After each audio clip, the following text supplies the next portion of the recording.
Lance, what were your kind of realistic expectations in your mind when you came to Purdue for what you're going to be able to do for this program? Do whatever the team needed to help win. I just wanted to be somebody that the younger guys can lean on, to talk to, and to give them a challenge to make them better. And I knew what I was sacrificing coming here, and I just wanted to do whatever I could to win. How hard has it been going from like a guy who, this is probably a bad question because you are scoring a lot, but going from somebody who's had to score a lot for their teams and having the ball in their hands all the time to fitting it next to other great players? It's not bad at all. 21-2, number 2 in the country, has a chance to compete for a national championship. I don't think it gets any better than that. It's not bad at all. I mean, I love it. So it has to surprise you a little bit, doesn't it? Because you came to a team with Ross-Ade and these two guards who were going to take big jumps. Yeah. I mean, I knew what I was getting myself into before I came, and it's something that I challenged myself to take with positivity. I knew I wasn't going to be the man here, and I had to come to conclude to myself that that's okay.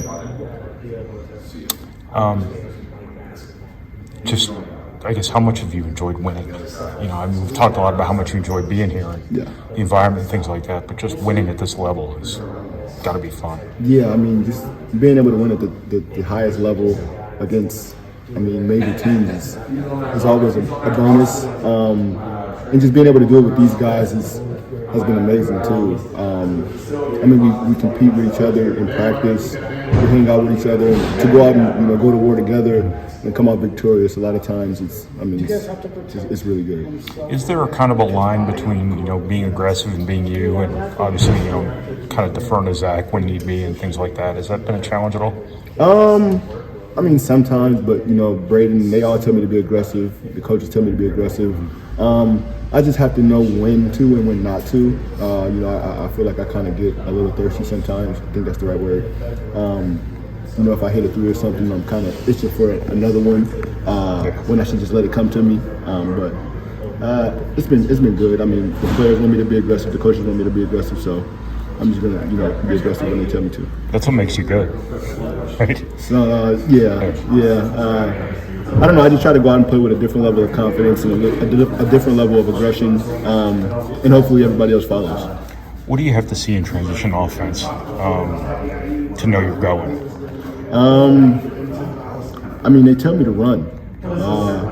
Braden tells me to run. He'll give it to me. I don't know. I just try to do full out sprint, and I read the backside defender and see how they're playing me, whether I'm going to go to the basket or inch out to the 3. So just reading the bottom defender. You've gotten a sense from these guys how important these games are that you're going to play Saturday night? Every game is important, but definitely, a rival game like this, after they just won a huge road game at Ohio State, they're going to be juiced up. We went in the assembly and, beat them. But it's just another day to get better, learn from what we, didn't do so good in the last game, and try to capitalize on it and come out victorious this year. Just one more question from me. Just going back to your recruitment, you seemed like you were pretty sold on Purdue before you even came here. Yeah. Why?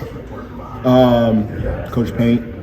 I seen Coach Paint a couple of times in high school when he was recruiting OGL. I talked to my high school coach. They had nothing bad to say about them or this program.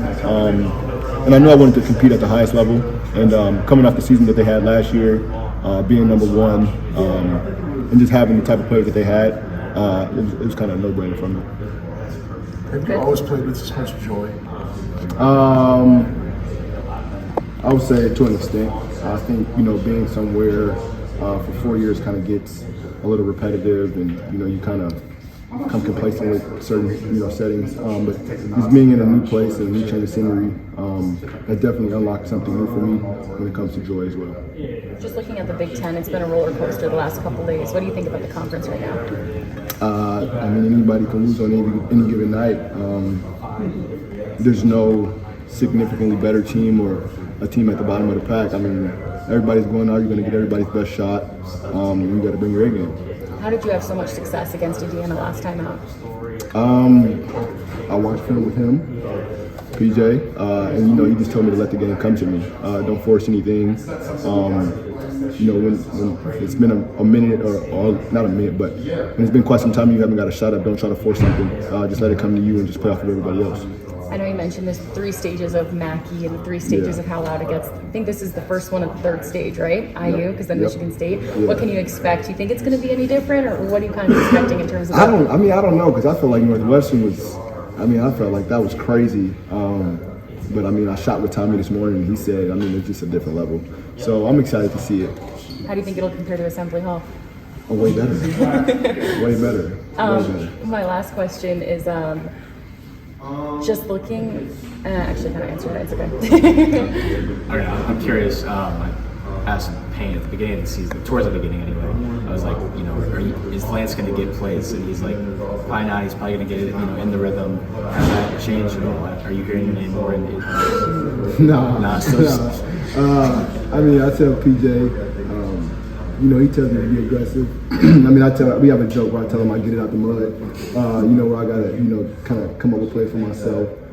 But just playing off of these guys, playing off of Zach, playing off of Brady, just makes my job a whole lot easier. So without them creating all the attention that they create, I don't think I would be able to get the shots, and I don't think I would have the aggression I would have. Right. Is there any times where you want to push it and then you see Brady calling for it and Yeah, for sure. But sometimes I ignore Brady. He trusts me. I trust him.